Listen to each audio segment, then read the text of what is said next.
Hi, I'm Carcino. Oh, let's talk about it. Let's talk about it. No one knows Carcino and none of these. There's so much going on in the world, and I'm just giving my 2 cents on it. Go in and do a raid at someone's house, but you don't have an arrest warrant for them.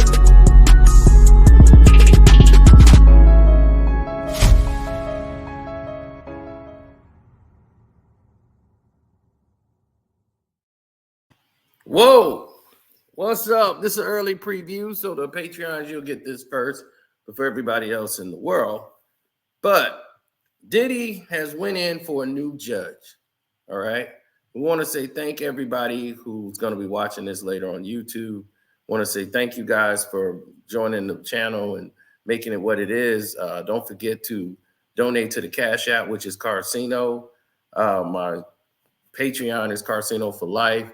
Make sure you hit the notification bell when you subscribe to the page so that you will become a member and get your alerts. We fight hard every day. And I mean, literally every day we're fighting just to make sure you get an alert. That's crazy.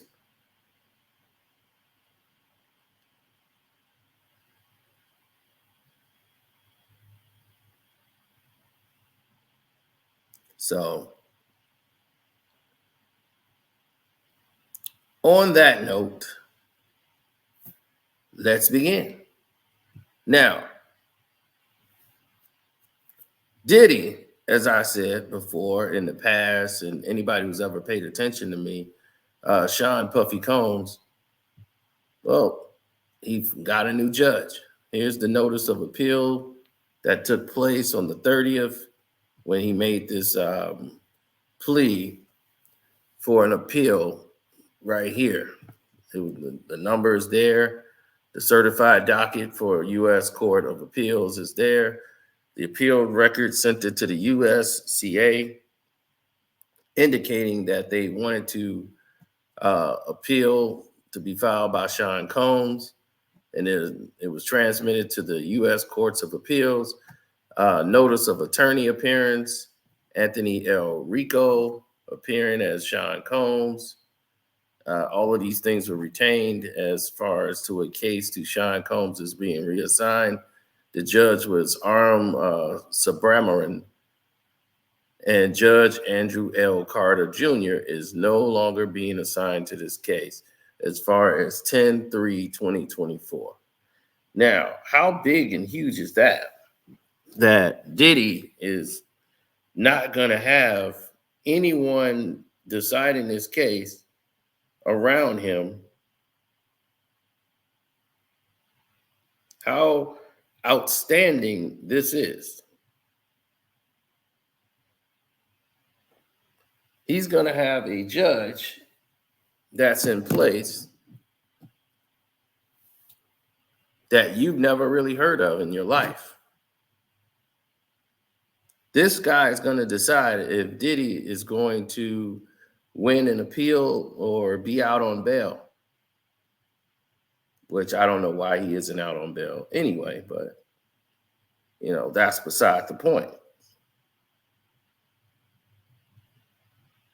Now the situation has grown to a certain point where you have to question the whole system that's going down here. I'm checking my scores, so don't mind me. checking my bank.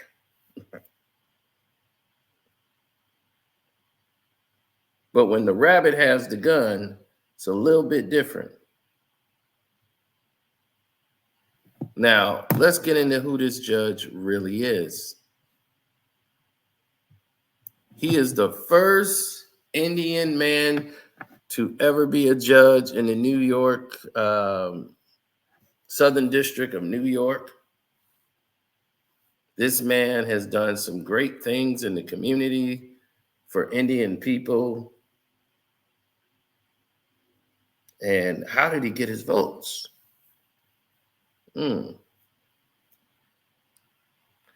Well, he did get hit with a support package. That support package came in heavy. Yeah, it came in quite heavy.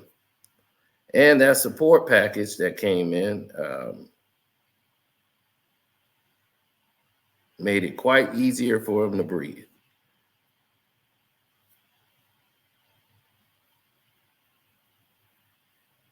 You see, when a lot of people come in and start waving their fingers around and making demands and talking about the way they want it to go, you start to see one or two things. Some people are serious, and some people just ain't. It's just the way it is.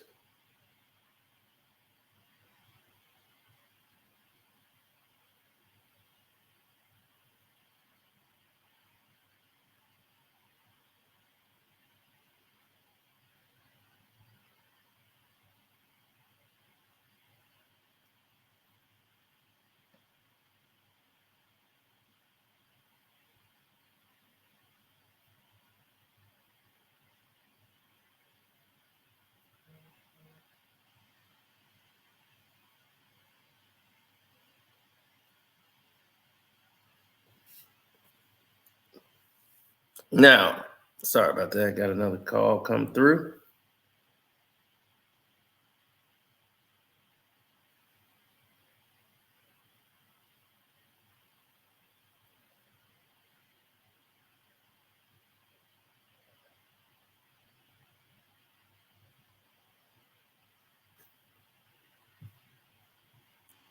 Now, as Aram Subramanian is taking over and first Indian American New York District Court judge just last year, is taking over the Diddy case.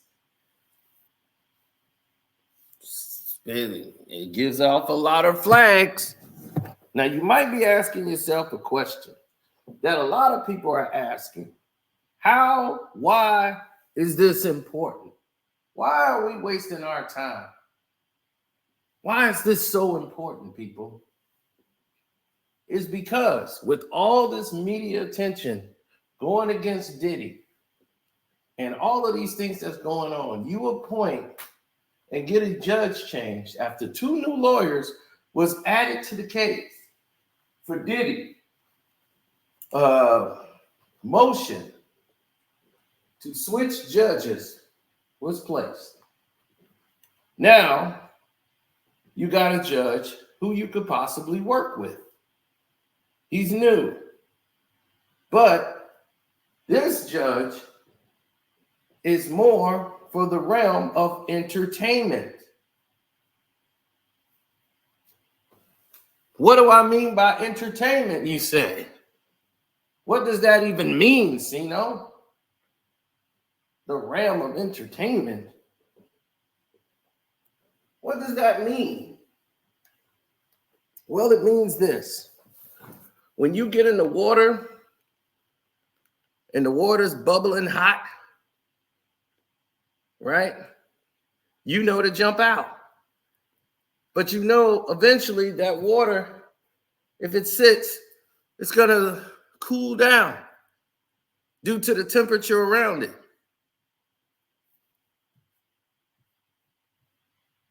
How did this guy have the push so they could have their first Indian person to get into this equation? How did we get here? Not to take away from the judge's work himself, but the, state of New York and the Senate in New York City is pretty much propped up on the entertainment division. Pro-democratic, pro-left. And let's take you through another example here of what's going on. Rah Emanuel, who's now the United States ambassador of Japan, the former mayor of Chicago, Illinois, who made it his business to personally go after Juicy Smollett for pulling a hoax here in Chicago, right? And before he was sworn out, as he was leaving the office as mayor, he wanted to see justice. But he was in the entertainment business. But Juicy was never going to see any time behind bars, right? They got their perk walk that they wanted, right? The city and everything else. They didn't like the way he gave a speech and smirked and walked off. They wanted to see him go to jail.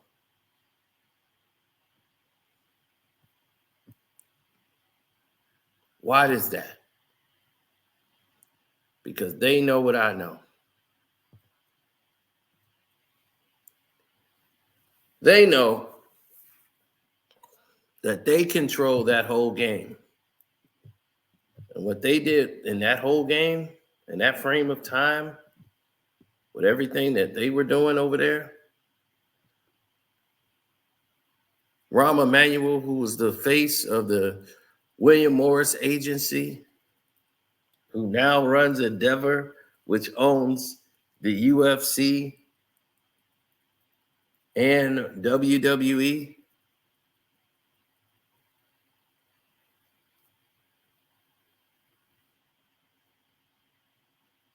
Now you see what we're talking about here?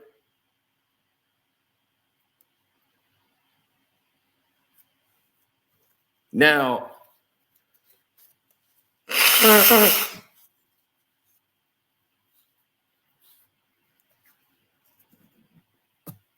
Dana White with the UFC is with Endeavor, right? Dana White beat his wife in 1080p in front of everybody to see, the whole world. Put his hands on his wife. She hit him. He hit her back and hit her some more. Right? We saw that. We saw with no punishment from Endeavor whatsoever. Then we saw Endeavor with Vince McMahon. Allegations were coming out. The man had basically resigned, stepped down because of these allegations. Stephanie was the face of the programming. Then he comes back to power with Stephanie completely out of the picture. Then more allegations come with text messages and all. Endeavor had a deal with keeping this man behind the scenes. No one sees him anymore. He won't be a part of programming, but we're going to keep him there with stock options. $2 billion in stocks.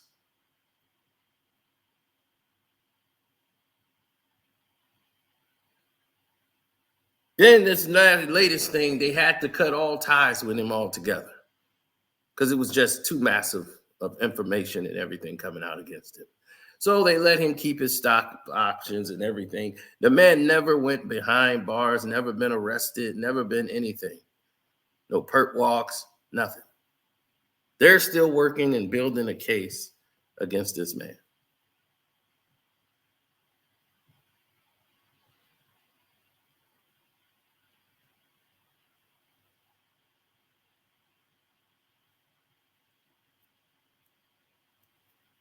So let that stick in, right?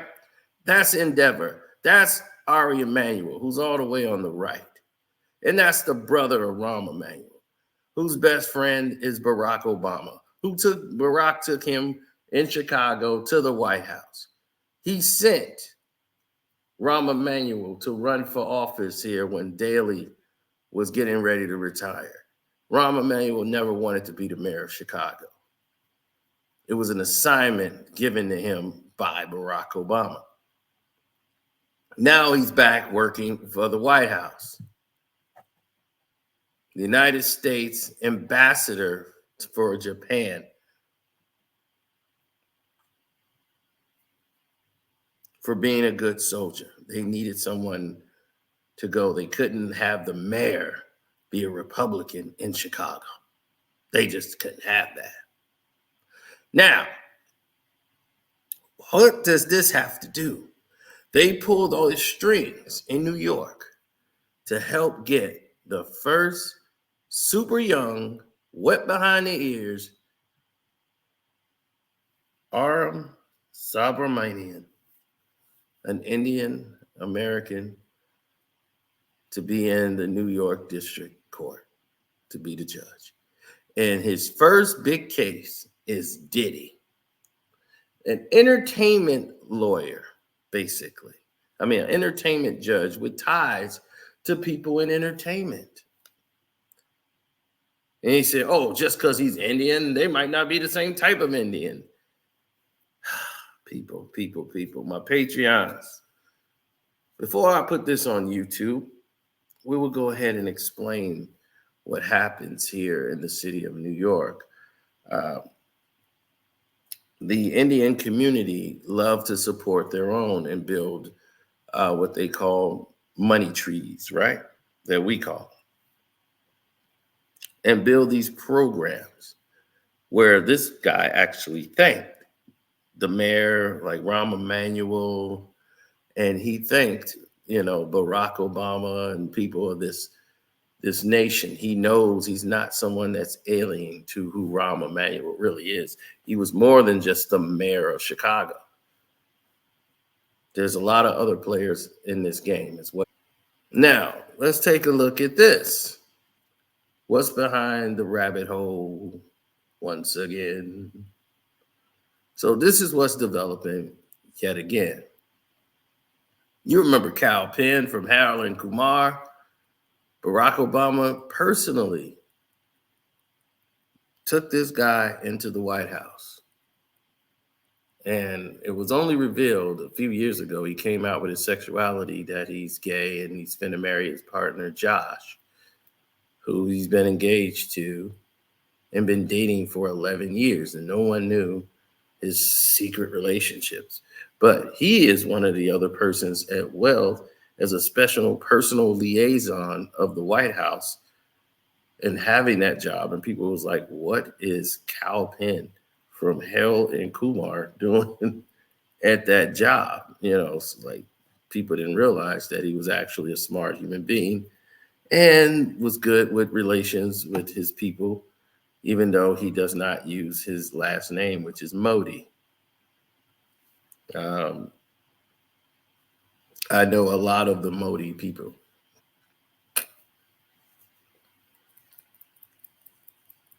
Now,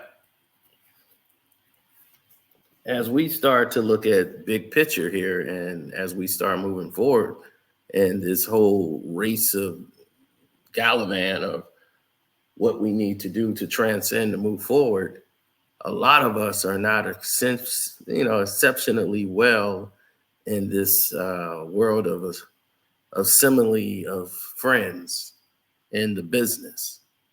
So this judge that we're talking about now, this young judge, had the backing Kal Penn, Rah Emanuel, Barack Obama, Michelle Obama, all of these people in the circle of friends that they had.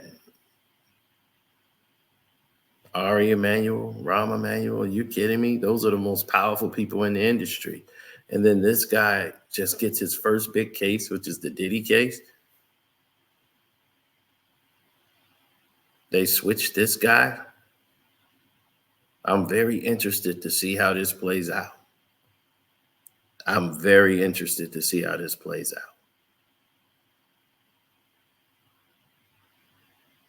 I'm not saying anything about collusion or anything like that.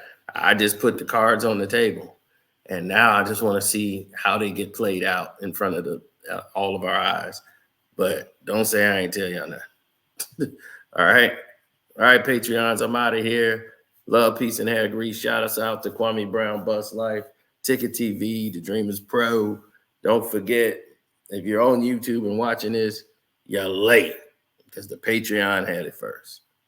I'm out.